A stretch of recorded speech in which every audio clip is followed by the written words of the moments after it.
Alright, so today we'll be doing Chapter 1 of The Wretched of the Earth by Frantz Fanon, called Concerning Violence. National liberation, national renaissance, the restoration of nationhood to the people, commonwealth, whatever may be the headings used in the new formulas introduced, decolonization is always a violent phenomenon. At whatever level we study it, relationships between individuals, new names for sports clubs, the human admixture at cocktail parties, in the police, on the directing boards of national or private banks, decolonization is quite simply the replacing of certain species of men by another quote-unquote species of men. Without any period of transition, there is a total, complete, and absolute substitution. It is true that we could equally well stress the rise of a new nation, the setting up of a new state, its diplomatic relations, and its economic and political trends. But we have precisely chosen to speak of that kind of tabula rasa which characterizes at the outset all decolonization. Its unusual importance is that it constitutes from the very first day the minimum demands of the colonized. To tell the truth, the proof of success lies in a whole social structure being changed from the bottom up. The extraordinary importance of this change is that it is willed, called for, demanded. The need for this change exists in its crude state, impetuous and compelling, in the consciousness and in the lives of the men and women who are colonized. But the possibility of this change is equally experienced in the form of a terrifying future in the consciousness of another quote-unquote species of men and women, the colonizers.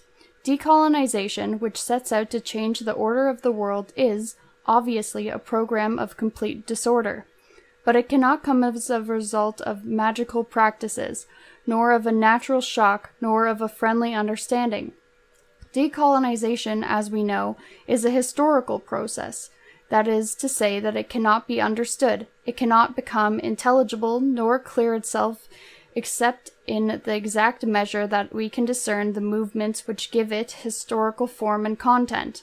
Decolonization is the very meeting of two forces opposed to each other by their very nature, which in fact owe their originality to that sort of substantification which results from, and is nourished by, the situation in the colonies. Their first encounter was marked by violence, and their existence together, that is to say, the exploitation of the native by the settler, was carried on by dint of a great array of bayonets and cannons. The settler and the native are old acquaintances. In fact, the settler is right when he speaks of knowing them well, for it is the settler who has brought the native into existence and who perpetuates his existence. The settler owes the fact of his very existence, that is to say, his property, to the colonial system. Decolonization never takes place unnoticed, for it influences individuals and modifies them fundamentally.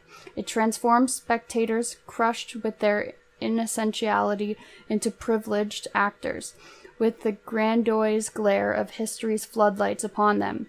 It brings a natural rhythm into existence, introduced by new men, and with it a new language and a new humanity.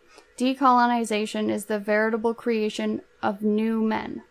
But this creation owes nothing of its legitimacy to any supernatural power. The quote-unquote thing which has been colonized becomes man during the same process by which it frees itself. In decolonization there is therefore the need of a complete calling in question of the colonial situation. If we wish to describe it precisely, we might find it in the well-known words, quote, "The last shall be first and the first shall be last," end quote. Decolonization is the putting into practice of this sentence. That is why, if we try to describe it, all decolonization is successful. The naked truth of decolonization evokes for us the searing bullets and blood-stained knives which emanate from it. For if the last shall be first, this will only come to pass after a murderous and decisive struggle between the two protagonists. That affirmed intention to place the last at the head of things, and to make them climb at a pace, too quickly, some say, the well-known steps which characterize an organized society, can only triumph if we use all means to turn the scale, including, of course, that of violence. You do not turn any society, however primitive it may be, upside down with such a program if you have not decided from the very beginning, that is to say from the actual formulation of that program, to overcome all the obstacles that you will come across in doing so. The native who decides to put the program into practice and to become its moving force is ready for violence at all times. From birth it is clear to him that this narrow world strewn with prohibitions can only be called into question by absolute violence. The colonial world is a world divided into compartments. It is probably unnecessary to recall the existence of native quarters and European quarters of schools for the natives and schools for Europeans. In the same way, we need to not recall apartheid in South Africa. Yet, if we examine closely this system of compartments, we will at least be able to reveal the lines of force it implies. This approach to the colonial world, its ordering and its geographical layout will allow us to mark out the lines on which a decolonized society will be reorganized. The colonial world is a world cut in two. The dividing line, the frontiers, are shown by barracks and police stations. In the colonies, it is the policeman and the soldier who are the official, unsituated go-betweens, the spokesman of the settler and his rule of oppression. In capitalist societies, the educational system, whether lay or clerical, the structure of moral reflexes handed down from father to son, the exemplary honesty of workers who are given a medal after 50 years of good and loyal service, and the affection which springs from harmonious relations and good behavior. All these aesthetic expressions of respect for the established order serve to create around the exploited person an atmosphere of submission and of inhibition, which lightens the task of policing considerably. In the capitalist countries, a multitude of moral teachers, counselors, and bewilderers separate the exploited from those in power. In colonial countries, on the contrary, the policeman and the soldier, by their immediate presence and their frequent and direct action, maintain contact with the native and advise him by means of rifle butts and napalm not to budge. It is obvious here that the agents of the government speak the language of pure force. The intermediary does not lighten the oppression nor seek to hide the domination. He shows them up and puts them into practice with the clear conscience of an upholder of the peace. Yet he is the bringer of violence into the home and into the mind of the native. The zone where the natives live is not complementary to the zone inhabited by the settlers. The two zones are opposed, but not in the service of a higher unity. Obedient to the rules of pure Aristotelian logic, they both follow the principle of reciprocal exclusivity. No conciliation is possible, for of the two terms, one is superfluous. The settler's town is a strong-built town, all made of stone and steel. It is a brightly lit town. The streets are covered with asphalt, and the garbage cans swallow all the leavings, unseen, unknown, and hardly thought about. The settler's feet are never visible, except perhaps in the sea. But there, you're never close enough to see them. His feet are protected by strong shoes, although the streets of his town are clean and even, with no holes or stones. The settler's town is a well-fed town, an easy-going town. Its belly is always full of good things. The settler's town is a town of white people, of foreigners. The town belonging to the colonized people, or at least the native town, the Negro village, the Medina, the reservation, is a place of ill fame, people by men of evil repute. They are born there. It matters little where or how. They die there. It matters not where nor how.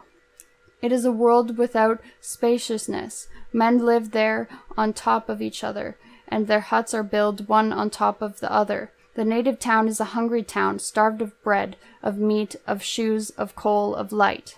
The native town is a crouching village, a town on its knees, a town wallowing in the mire. It is a town of N-word and dirty Arabs. The look that the native turns the settler's town is a look of lust, a look of envy. It expresses his dreams of possession, all manner of possession, to sit at the settler's table, to sleep in the settler's bed with his wife if possible. The colonized man is an envious man, and this the settler knows very well. When their glances meet, he ascertains bitterly, always on the defensive, quote, "They want to take our place," end quote. It is true, for there is no native who does not dream at least once a day of setting himself up in the settler's place. This world is divided into compartments. This world cut in two is inhabited by two different species. The originality of the colonial context is that economic reality, inequality, and the immense difference of ways of life never come into mask the human realities. When you examine at close quarters the colonial context, it is evident that what parcels out the world is to begin with the fact of belonging to or not, belonging to a given race, a given species. In the colonies, the economic substructure is also a superstructure. The cause is the consequence. You are rich because you are white. You are white because you are rich. This is why Marxist analysis should always be slightly stretched every time we have to do with the colonial problem. Everything up to and including the very nature of pre-capitalist society, so well explained by Marx, must here be thought out again. The serf is in essence different from the knight, but a reference to divine right is necessary to legitimize this statutory difference. In the colonies, the foreigner coming from another country imposed his rule by means of guns and machines. In defiance of his successful transplantation, in spite of his approach, the settler remains a foreigner. It is neither the act of owning factories, nor estates, nor a bank balance which distinguishes the governing classes. The governing race is first and foremost those who come from elsewhere, those who are unlike the original inhabitants, the quote-unquote others. The violence which has ruled over the ordering of the colonial world, which has ceaselessly drummed the rhythm for the destruction of the native social forms and broken up without reserve the systems of reference of the economy and the customs of dress and external life, that same violence will be claimed and taken over by the native at the moment when, deciding to embody history in his own person, he surges into the forbidden quarters. To wreck the colonial world is henceforth a mental picture of action which is very clear, very easy to understand, and which may be assumed by each one of the individuals which constitute the colonized people. To break up the colonial world does not mean that after the frontiers have been abolished, lines of communication will be set up between the two zones. The destruction of the colonial world is no more and no less than the abolition of one zone, its burial in the depths of the earth, or its expulsion from the country. The natives' challenge to the colonial world is not a rational confrontation of points of view. It is not a treatise on the universal but the untidy affirmation of original idea proponed as an absolute. The colonial world is a manichaean world. It is not enough for the settler to delimit physically, that is to say with the help of the army and the police force, the place of the native, to show the totalitarian character of colonial exploitation. The settler paints the native as a sort of quintessence of evil. Native society is not simply described as a society lacking in values. It is not enough for the colonist to affirm that those values have disappeared from, or still better, never existed in the colonial world. The native is declared insensible to ethics. He represents not only the absence of values, but also the negation of his values. He is, let us dare to admit, the enemy of values, and in this sense he is the absolute evil. He is the corrosive element, destroying all that comes near him. He is the deforming element, disfiguring all that has to do with beauty or morality. He is the depository of maleficent powers, the unconscious and irretrievable instrument of blind forces. Monsieur Meyer could thus state seriously in the French National Assembly that the Republic must not be prostituted by allowing the Algerian people to become a part of it. All values, in fact, are irrevocably poisoned and diseased as soon as they are allowed in contact with the colonized race. The customs of the colonized people, their traditions, their myths, above all their myths, are the very sign of that poverty of spirit, of their constitutional depravity, That is why we must put the DDT, which destroys parasites, the bearer of disease, on the same level as the Christian religion, which wages wars on embryonic heresies and instincts, and on evil as yet unborn. The recession of yellow fever and the advance of evangelization form part of the same balance sheet.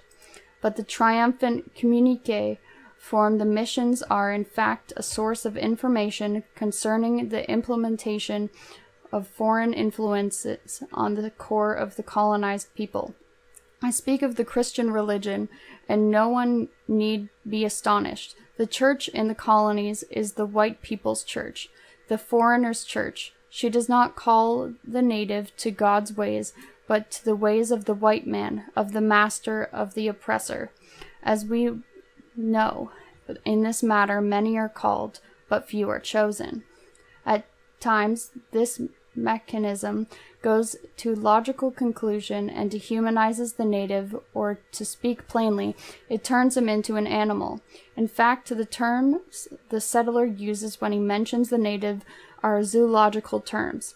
He speaks of the yellow man's reptilian motives, of the stink of the native quarter, of breeding swarms, of foulness, of spawn, of gesticulations. When the settler speaks to describe the native fully in exact terms, he constantly refers to the bestiary.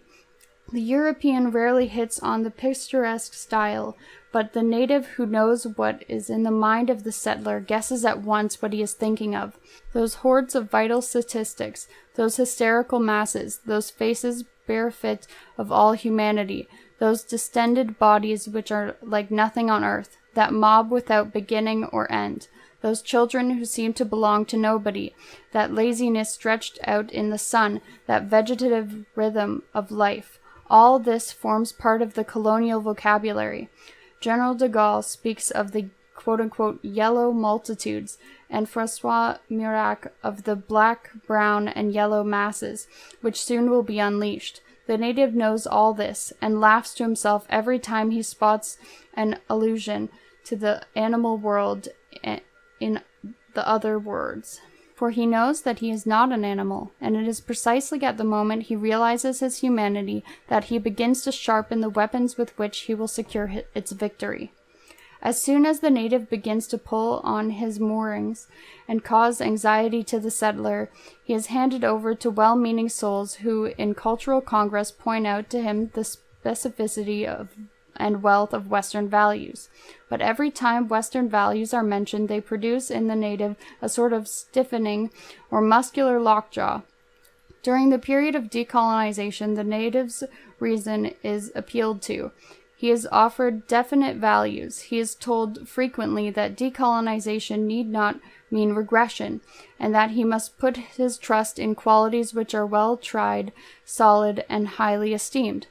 But it so happens that when the native hears a speech about Western culture, he pulls out his knife, or at least he makes sure it is within reach. The violence with which the supremacy of white values is affirmed, and the aggressiveness which has permeated the victory of these values over the ways of life and of thought of the native mean that, in revenge, the native laughs in mockery when Western values are mentioned in front of him.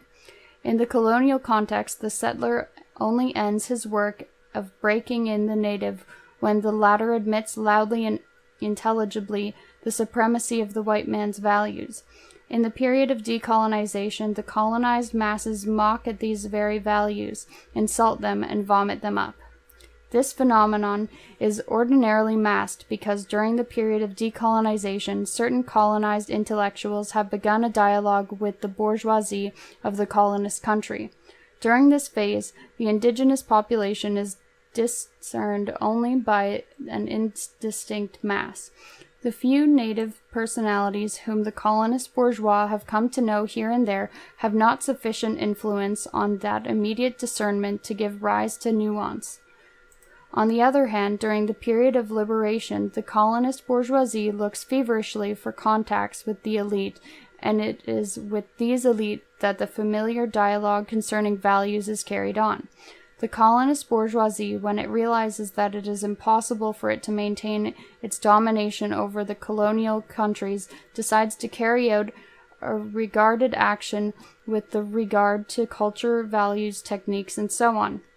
Now, what we must never forget is that the immense majority of colonized peoples is oblivious to these problems. For a colonized people, the most essential value, because the most concrete, is first and foremost the land which will bring them bread and, above all, dignity.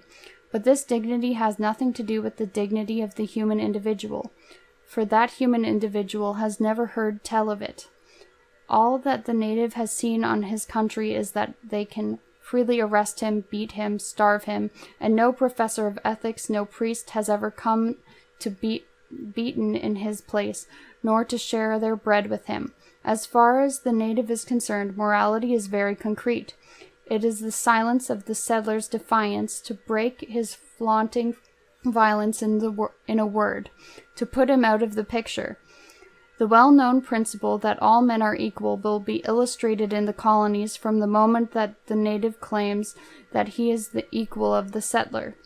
One step more, and he is ready to fight to be more than the settler. In fact, he has already decided to eject him and to take his place. As we see it, it is a whole material and moral universe which is breaking up. The intellectual, for his part, has followed the colonist with regard to the universal abstract, will fight in order that the settler and the native may live together in peace in a new world. But the thing he does not see, precisely because he is permeated by colonialism and all its ways of thinking, is that the settler, from the moment that the colonial context disappears, has no longer any interest in remaining or coexisting. It is not by chance that even before any negotiation between the Algerian and the French governments has taken place, the European minority, which calls itself quote-unquote liberal, has already made its position clear. It demands nothing more nor nothing less than twofold citizenship. By setting themselves apart in an abstract manner, the liberals try to force the settler into taking a very concrete jump into the unknown. Let us admit it, the settler knows perfectly well that no phraseology can be a substitute for reality. Thus the native discovers that his life, his breath, his beating heart are the same as those of the settler. He finds out that the settler's skin is not of any more value than a native skin, and it must be said that his discovery shakes the world in a very necessary manner. All the new revolutionary assurance of the native stems from it. For if, in fact, my life is worth as much as the settler's, his glance no longer shrivels me up nor freezes me, and his voice no longer turns me into a stone. I am no longer on tender hooks in his presence. In fact, I don't give a damn for him. Not only does his presence no longer trouble me, but I am already preparing such efficient ambushes for him that soon there will be no way out but of that flight. We have said that the colonial context is characterized by the dichotomy which it imposes upon the whole people. Decolonization unifies that people by the radical decision to remove it from its heterogeneity, and by unifying it on the national, sometimes a racial, basis. We know the fierce words of the Senegalese patriots, referring to the maneuvers of their president, Senghor, quote, "We have demanded that the higher posts should be given to Africans, and now Senghor is Africanizing the Europeans," end quote. That is to say that the native can see clearly and immediately if decolonization has come to pass or not, for his minimum demands are simply that the last shall be first. But the native intellectual brings variance to this petition, and, in fact, he seems to have good reasons. Higher civil servants, technicians, specialists, all seem to be needed. Now, the ordinary native interprets these unfair promotions as so many acts of sabotage, and he is often heard to declare, quote, "It wasn't worth the while, then our becoming independent," ellipses, end quote. In the colonial countries where real struggle for freedom has taken place, where the blood of the people has flowed, and where the length of the period of armed warfare has favored the backward surge of intellectuals toward bases grounded in the people, we can observe a genuine eradication of the superstructure built by these intellectuals from the bourgeois colonist environment. The colonist bourgeoisie, in its narcissistic dialogue, expounded by the members of its universities, had in fact deeply implanted in the minds of the colonized intellectual that the essential qualities remain eternal in spite of all the blunders men may make. The essential qualities of the West, of course. The native intellectual accepted the cognicity of these ideas, and deep down in his brain you could always find a vigilant sentinel ready to defend the Greco-Latin pedestal. Now it so happens that during the struggle for liberation, at the moment that the native intellectual comes into touch with his people, the artificial sentinel is turned into dust. All the Mediterranean values, the triumph of the human individual of clarity and of beauty, becomes lifeless, colorless knickknacks. All those speeches seemed like collections of dead words. Those values which seem to uplift the soul are revealed as worthless, simply because they have nothing to do with the concrete conflict in which the people is engaged. Individualism is the first to disappear. The native intellectual has learned from his masters that the individual ought to express himself fully. The colonist bourgeoisie had hammered into the native's mind the idea of society of individual, where each person shuts himself up in his own subjectivity, and whose only wealth is individual thought. Now the native who has the opportunity to return to the people during the struggle for freedom will discover the falseness of this theory. The very forms of organization of the struggle will suggest to him a different vocabulary. Brother, sister, friend. These are words outlawed by the colonist bourgeoisie, because for them, my brother is my purse, my friend is a part of my scheme for getting on. The native intellectual takes part in a sort of auto-da-fe in the destruction of all his idols, egoism, recrimination that springs from pride, and the childish stupidity of those who always want to have the last word. Such a colonized intellectual, dusted over by colonial culture, will in the same way discover the substance of village assemblies, the cohesion of people's committees, and the extraordinary fruitlessness of local meetings and groupments. Henceforward, the interests of one will be the interests for all. For in concrete fact, everyone will be discovered by the troops, everyone will be massacred, or everyone will be saved. The motto, quote, "Look out for yourself," end quote, the atheist method of salvation, is in this context forbidden. Self-criticism has been much talked about of late, but few people realize that it is an African institution. Whether in the dejmas of northern Africa or in the meetings of western Africa, tradition demands that the quarrels which occur in the village should be settled in public. It is communal self-criticism, of course, and with a note of humor, because everyone is relaxed, and because in the last resort we will all want the same things. But the more the intellectual imbibes the atmosphere of the people, the more completely he abandons the habits of calculation, of unwanted silence, of mental reservations, and shakes off the spirit of concealment. And it is true that already at the level we can say that the community triumphs, and that it spreads its own light and its own reason. But it so happens sometimes that decolonization occurs in areas which have not been sufficiently shaken by the struggle for liberation, and there may be found those same know-all, smart, willy intellectuals we find intact with them the manners and forms of thought picked up during their association with the colonist bourgeoisie.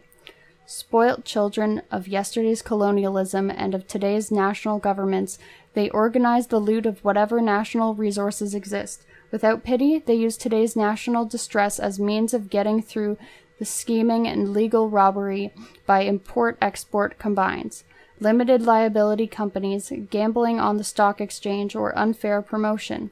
They are insistent in their demands for the nationalization of commerce, that is to say, the reservation of markets and advantageous bargains for nationals only. As far as doctrine is concerned, they proclaim the pressing necessity of nationalizing the robbery of the nation. In this arid phase of national life, the so-called period of austerity, the success of their depredations is swift to call forth the violence and anger of the people. For this same people, poverty-stricken yet independent, comes very quickly to possess a social conscience in the African and international context of today, and this is the petty individualists will quickly learn. In order to assimilate and experience the oppressor's culture, the native has had to leave certain of his intellectual possessions in pawn. These pledges include his adoption of the forms of thought of the colonist bourgeoisie. This is very notable in the inaptitude of the native intellectual to carry on two-sided discussion, for he cannot eliminate himself when confronted with an object or idea. On the other hand, once he begins to militate among the people, he is struck with wonder and amazement. He is literally disarmed by their good faith and honesty. The danger that will haunt him continually is that of becoming the uncritical mouthpiece of the masses. He becomes a kind of yes-man who nods assent at every word coming from the people, which he interprets as considered judgments.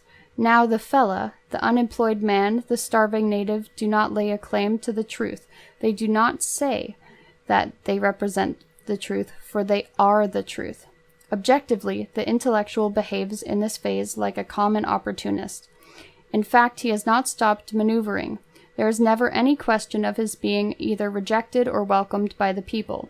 What they ask is simply that all resources should be pooled. The inclusion of the native intellectual in the upward surge of the masses will in this case be differentiated by a curious cult of detail.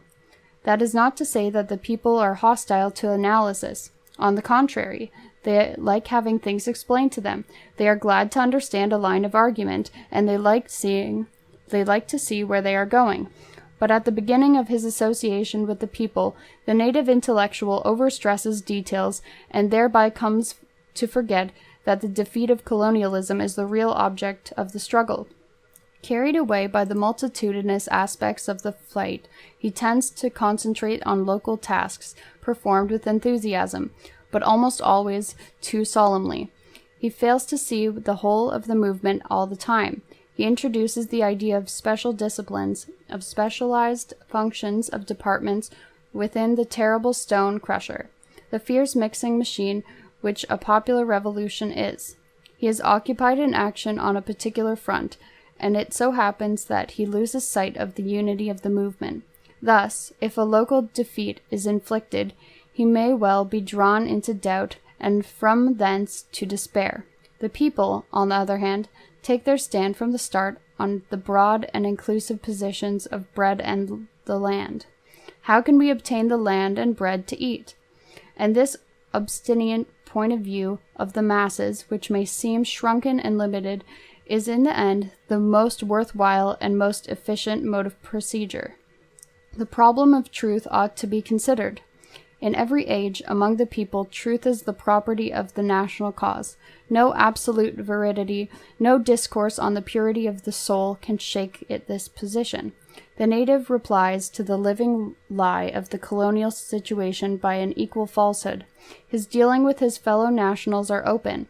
They are strained and incomprehensible with regard to the settlers. Truth is that which hurries on the breakup of the colonialist regime. It is that which promotes the emergence of the nation. It is all that protects the natives and ruins the foreigners. In this colonialist context, there is no truthful behavior, and the good is quite simply that which is evil for quote-unquote them. Thus we see that the primary manichaeism which governed colonial society is preserved intact during the period of decolonization. That is to say, that the settler never ceases to be the enemy, the opponent, the foe that must be overthrown. The oppressor in his own sphere starts the process, a process of domination, of exploitation, and of pillage. And in the other sphere, the coiled, plundered creature, which is the native, provides fodder for the process as best he can. The process, which moves uninterruptedly from the banks of the colonial territory to the palaces and the docks of the mother country. In this becalmed zone, the sea has a smooth surface, the palm tree stirs gently in the breeze, the wave laps against the pebbles, and raw materials are ceaselessly transported, justifying the presence of the settler. And all the while, the native, bent double, more dead than alive, exists interminably in an unchanging dream. The settler makes history. His life is an epoch an odyssey. He is the absolute beginning. Quote, "This land was created by us." End quote. He is the unceasing cause. Quote, "If we leave, all is lost, and the country will go back to the Middle Ages." End quote. Over against him, torpid creatures wasted by fevers, obsessed by ancestral customs, form an almost inorganic background for the innovating dynamism of colonial mercantilism. The settler makes history and is conscious of making it. And because he constantly refers to the history of his mother country, he clearly indicates that he himself is the extension of that mother country. Thus, the history which he writes is not the history of the country which he plunders, but the history of his own nation in regards to all that she skims off, all that she violates and starves. The immobility to which the native is condemned can only be called in question if the native decides to put an end to the history of colonization, the history of pillage, and to bring into existence the history of the nation, the history of decolonization.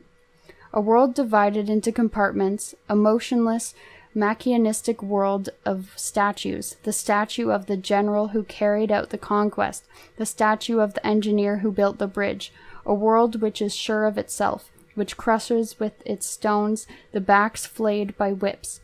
This is the colonial world. The native is a being hemmed in. Apartheid is simply one form of the division into compartments of the colonial world.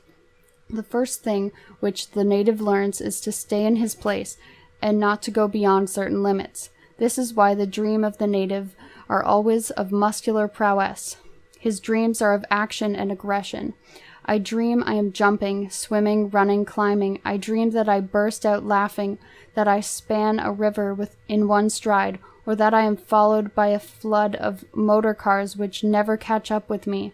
During the period of decolonization, the native never stops achieving his freedom from 9 in the evening until 6 in the morning. The colonized man will first manifest this aggressiveness, which has been despoted in his bones against his own people. This is the period when the N-words beat each other up, and the police and the magistrates do not know which way to turn when faced with the astonishing waves of the crime in North Africa. We shall see later how this phenomenon should be judged. When the native is confronted with the colonial order of things, he finds he is in a state of permanent tension.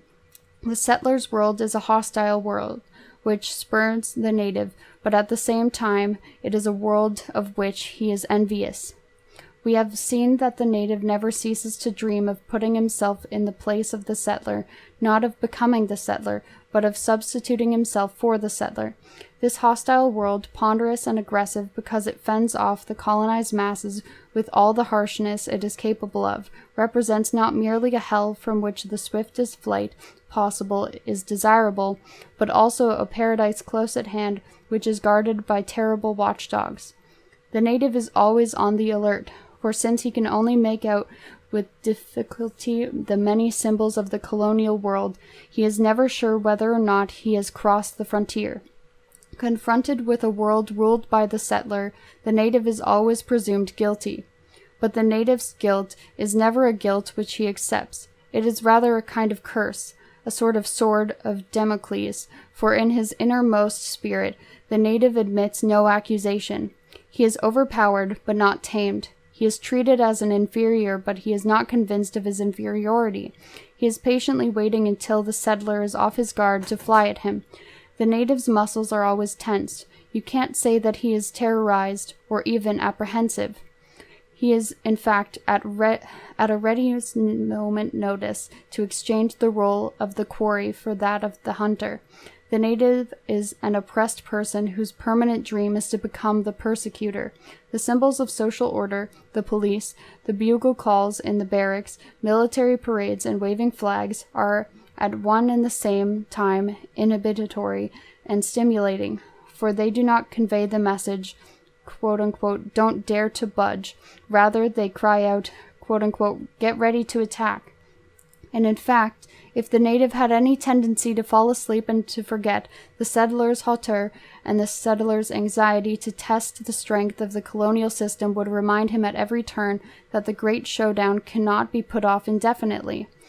That impulse to take the settler's place implies the tonicity of muscles the whole time. And in fact, we know that in certain emotional conditions, the presence of an obstacle accentuates the tendency toward motion. The settler-native relationship is a mess relationship. The settler pits brute force against the weight of numbers. He is an exhibitionist. His preoccupation with security makes him remind the native out loud that there he alone is master. The settler keeps alive in the native anger which he deprives of outlet. The native is trapped in the tight links of the chains of colonialism, but we have seen that inwardly the settler can only achieve a pseudo-petrification.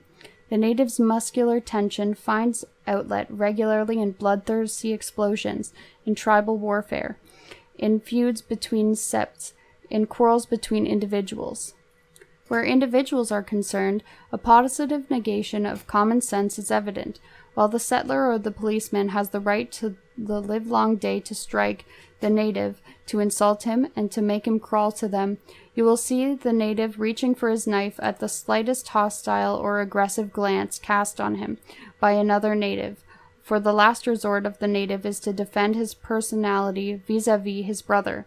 Tribal feuds only serve to perpetuate old grudges buried deep in the memory. By throwing himself with all his force into the vendetta, the native tries to persuade himself that colonialism does not exist, that everything is going on as before, that history continues.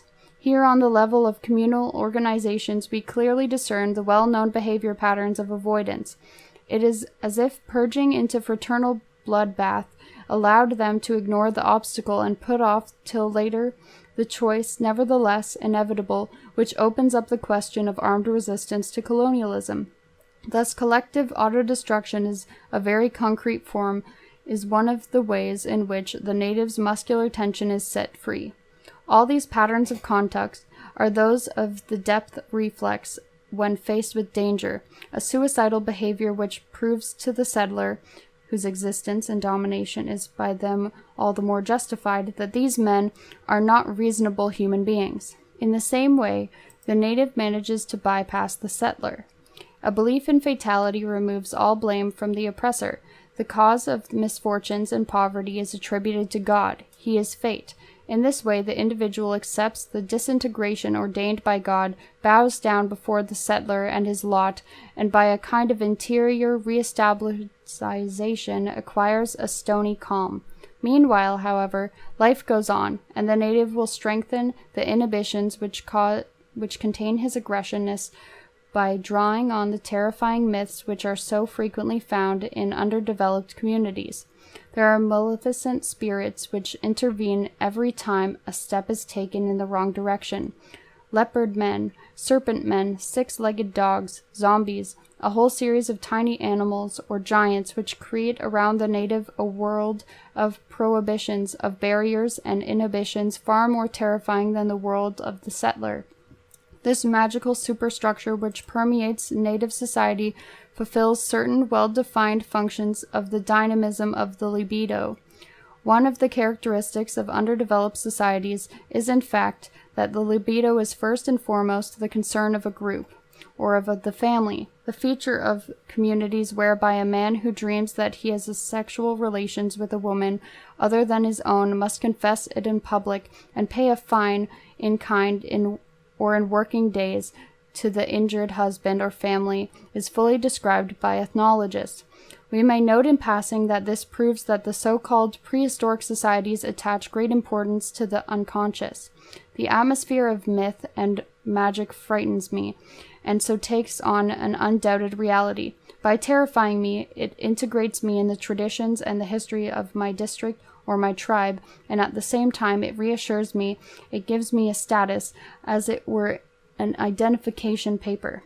In underdeveloped countries, the occult sphere is a sphere belonging to the community which is entirely under magical jurisdiction. By entangling myself in this inextricable network where actions are repeated with crystalline inevitability, I find the everlasting world which belongs to me and the perenniality which is thereby affirmed of the world belonging to us. Believe me, the zombies are more terrifying than the settlers, and in consequence, the problem is no longer of keeping oneself right with the colonial world and its barbed wire entanglements, but of considering 3 times before urinating, spitting, or going out into the night. The supernatural, magical powers reveal themselves as essentially personal. The settlers' powers are infinitely shrunken, stamped with their alien origin. We no longer really need to fight against them, since what counts is the frightening enemy created by the myths. We perceive that all is settled by a permanent confrontation on the phantasmic plane. It has always happened in the struggle for freedom that such a people formerly lost in an imaginary maze, a prey to unspeakable terrors, yet happy to lose themselves in a dream-like torment. Such a people becomes unhinged, reorganizes itself, and in blood and tears gives birth to very real and immediate action. Feeding the mujahideen's, posting sentinels, coming to the help of families which lack the bare necessities, or taking the place of a husband who has been killed or imprisoned. Such are the concrete tasks to which the people is called during the struggle for freedom. In the colonial world, the emotional sensitivity of the native is kept on the surface of his skin, like an open sore which flinches from the caustic agent, and the psyche shrinks back, obliterates itself, and finds outlet in muscular demonstrations, which have caused certain very wise men to say that the native is a hysterical type. This sensitive emotionalism, watched by invisible keepers, who are, however, in unbroken contact with the core of the personality, will find its fulfillment through eroticism in the driving forces behind the crisis's disillusion. On another level, we see the native's emotional sensibility exhausting itself in dances which are more or less ecstatic. This is why any study of the colonial world should take into consideration the phenomena of the dance and of possession. The native's relaxation takes precisely the form of a muscular orgy, in which the most acute aggressivity and the most impelling violence are canalized, transformed, and conjured away. The circle of the dance is a permissive circle. It protects and permits. At certain times, on certain days, men and women come together at a given place, and there, under the solemn eye of the tribe, fling themselves into a seemingly unorganized pantomime, which is in reality extremely systematic, in, by various means, shakes of the head, bending of the spinal column, throwing of the whole body backward, may be deciphered as in an open book the huge effort of a community to exercise itself, to liberate itself, to explain itself. There are no limits inside the circle. The hillock up which you have toiled as if to be nearer to the moon, the river bank down which you slip as if to show the connection between the dance and the ablutions, cleansing and purification, these are sacred places. There are no limits, for in reality your purpose in coming together is to allow an accumulated libido and hampered aggressivity to dissolve as in a volcanic eruption. Symbolic killings, fantastic rides, imaginary mass murders, all must be brought out. The evil horrors are undammed, and flow away with a din as of a molten lava. One step further and you are completely possessed. In fact, these are actually organized seances of possession and exorcism. They include vampirism, possession by the djinns, by zombies, and by Legba, the famous god of the voodoo. This disintegration of the personality, this splitting and dissolution, all fulfills a primordial function in the organism of the colonial world. When they set out, the men and women were impatient, stamping their feet in a state of nervous excitement. When they return, peace has been restored to the village. It is once more calm and unmoved.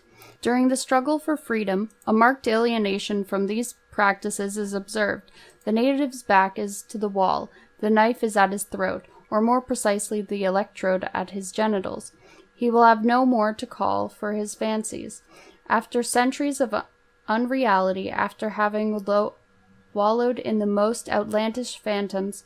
At long last, the native, gun in hand, stands face to face with the only forces which contend for his life, the forces of colonialism, and the youth of the colonized country, growing up in an atmosphere of shot and fire, may well make a mock of, and does not hesitate to pour scorn upon the zombies of his ancestors, the horses with two heads, the dead who rise again, and the djinns who rush into your body while you yawn. The native discovers reality and transforms it to the pattern of his customs, into the practice of violence, and into his plan for freedom. We have seen that the same violence, though kept very much on the surface all through the colonial period, yet turns in the void. We have seen also that it is canalized by the emotional outlets of dance and possession by spirits. We have seen how it is exhausted in fratricial combats. Now the problem is to lay hold of this violence which is changing direction. When formerly it was appeased by the myths and exercised its talents in finding fresh ways of committing mass suicide, now new conditions will make it possible a completely new line of action. Nowadays, a theoretical problem of prime importance is being set, on the historical plane as well as on the level of political tactics, by the liberation of the colonies. When can one affirm that the situation is ripe for a movement of national liberation? In what form should it first be manifested?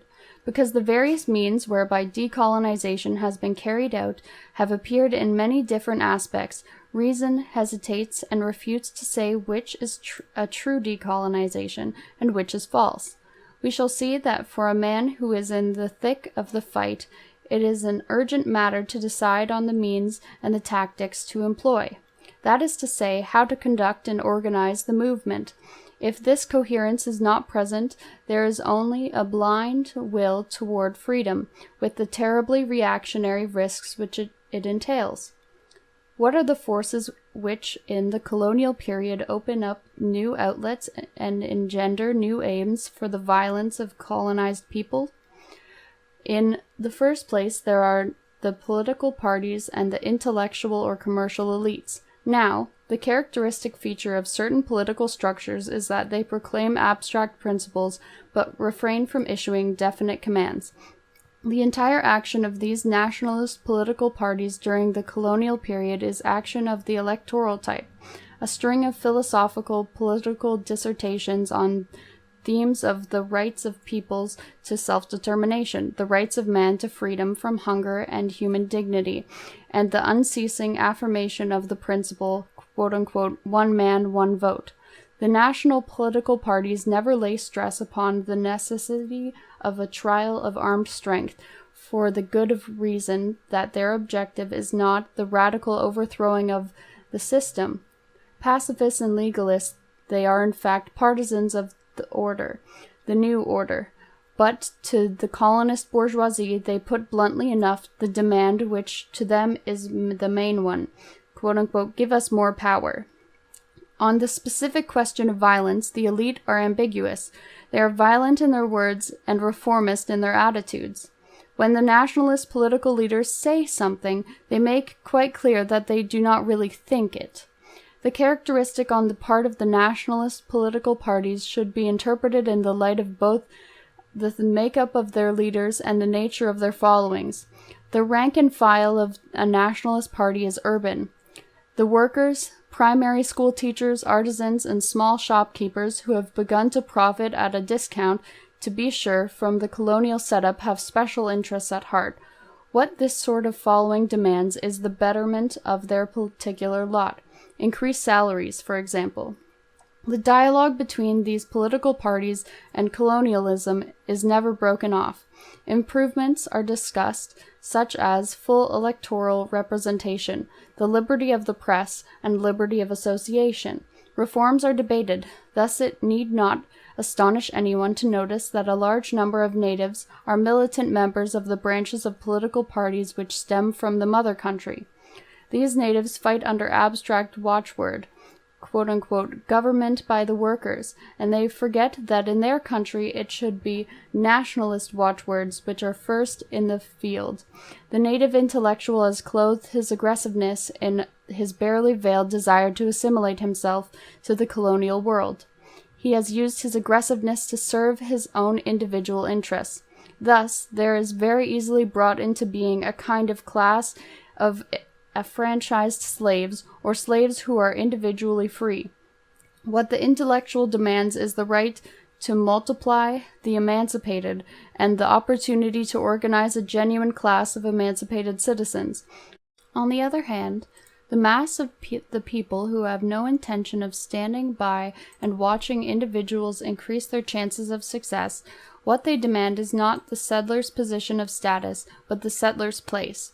The immense majority of natives want the settler's farm. For them, there is no question of entering into competition with the settler. They want to take his place.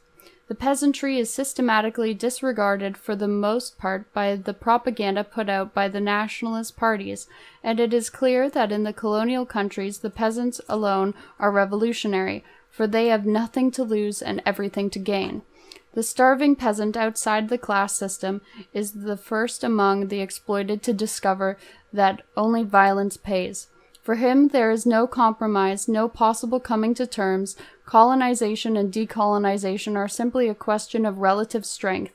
The exploited man sees that his liberation implies the use of all means, and that of force first and foremost. When in 1956, after the capitulation of Monsieur Guy Mollet to the settlers in Algeria, the Front de Libération Nationale in a famous leaflet stated that colonialism only loosens its hold when the knife is at its throat. No Algerian found these terms too violent. The leaflet only expressed what every Algerian felt at heart. Colonialism is not a thinking machine, nor a body endowed with reasoning facilities. It is violence in its natural state, and it will only yield when confronted with greater violence. At the decisive moment, the colonialist bourgeoisie, which up till then had remained inactive, comes into the field. It introduces that new idea which is in proper parlance a creation of the colonial situation, non-violence. In its simplest form, this non-violence signifies to the intellectual and economic elite of the colonized country that the bourgeoisie has the same interests as they, and that it is therefore urgent and indispensable to come to terms for the public good. Non-violence is an attempt to settle the colonial problem around a green baize table, for any regrettable act has been performed or irreparable gesture made before any blood has been shed. But if the masses, without waiting for the chairs to be arranged around the baize table, listen to their own voice and begin committing outrages and setting fire to buildings, the elite and the nationalist bourgeois parties will be seen rushing to the colonialists to exclaim, "This is very serious. We do not know how it will end. We must find a solution, some sort of compromise." This idea of compromise is very important in the phenomenon of decolonization, for it is very far from being a simple one. Compromise involves the colonial system and the young nationalist bourgeoisie at one and the same time. The partisans of the colonial system discover that the masses may destroy everything. Blown-up bridges, ravaged farms, repressions, and fighting harshly disrupt the economy. Compromise is equally attractive to the nationalist bourgeoisie, who, since they are not clearly aware of the possible consequences of the rising storm, are genuinely afraid of being swept away by this huge hurricane, and never stop saying to the settlers, quote, "We are still capable of stopping the slaughter. The masses still have confidence in us. Act quickly if you do not want to put everything in jeopardy," end quote. One step more, and the leader of the Nationalist Party keeps his distance with regard to that violence. He loudly proclaims that he has nothing to do with these Mau, these terrorists, these throat slitters. At best, he shuts himself off in a no-man's land between these terrorists and the settlers, and willingly offers his services as a go-between.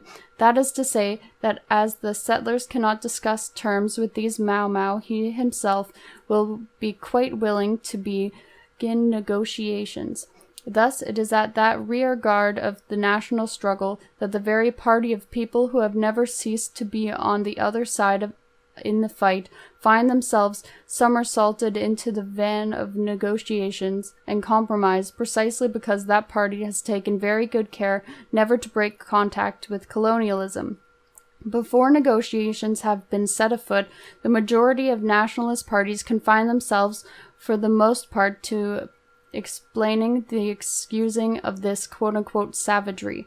They do not assert that the people have to use physical force, and it sometimes even happens that they go so far as to condemn in private the spectacular deeds which are declared to be hateful by the press and public opinion in the mother country. The legitimate excuse for this ultra-conservative policy is the desire to see things in an objective light, but this traditional attitude of the native intellectual and the leaders of the nationalist parties is not, in reality, in the least objective. For in fact they are not at all convinced that this impatient violence of the masses is the most efficient means of defending their own interests. Moreover, there are some individuals who are convinced of the ineffectiveness of violent methods. For them, there is no doubt about it. Every attempt to break colonial oppression by force is a hopeless effort, an attempt at suicide, because in the innermost recess of their brains, the settlers' tanks and airplanes occupy a huge place. When they are told, quote-unquote, action must be taken, they see bombs raining down on them, armored cars coming at them on every path, machine gunning and police action, and they sit quiet. They are beaten from the start. There is no need to demonstrate their incapacity to triumph by violent methods. They take it for granted in their everyday life and in their political maneuvers. They have remained in the same childish position as Engels took up in his most famous polemic with that monument of puerility, Monsieur Düring. Quote, in the same way that Robinson was able to obtain a sword, we can just as well suppose that Friday might appear one fine morning with a loaded revolver in his hand, and from then on the whole relationship of violence is reversed. Man Friday gives the orders, and Crusoe is obliged to work. Thus the revolver triumphs over the sword, and even the most childish believer in axioms will doubtless form the conclusion that violence is not a simple act of will, but needs for its realization certain very concrete preliminary conditions, and particular the implements of violence, and the more highly developed of these implements will carry the day against primitive ones. Moreover, the very fact of the ability to produce such weapons signifies that the producer of highly developed weapons in everyday speech, the arms manufacturer, triumphs over the producer of primitive weapons. To put it briefly, the triumph of violence depends upon the production of armaments, and this in its turn depends on production in general, and thus on economic strength, on economy of the state, and in the last resort on the material means which that violence commands. End quote.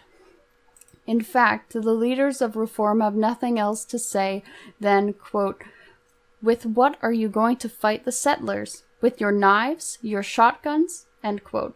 It is true that weapons are important when violence comes into play, since all finally depends on the distribution of these implements, but it so happens that the liberation of colonial countries throws new light on the subject. For example, we have seen that during the Spanish campaign, which was a very genuine colonial war, Napoleon, in spite of an army which reached the offensive of spring in 1810, the huge figure of 400,000 men was forced to retreat. Yet the French army made the whole of Europe tremble by its weapons of war, by the bravery of its soldiers, and by the military genius of its leaders. Face to face with the enormous potentials of the Napoleonic troops, the Spaniards, inspired by an unshakable national ardor, rediscovered the famous methods of guerrilla warfare, which 25 years before the American militia had tried out on the English forces. But the natives' guerrilla warfare would be of no value as opposed to other means of violence if it did not form a new element in the worldwide process of competition between trusts and monopolies. All right, so this is halfway through chapter 1. So I'm going to stop here and make a separate video for part 2. Thanks.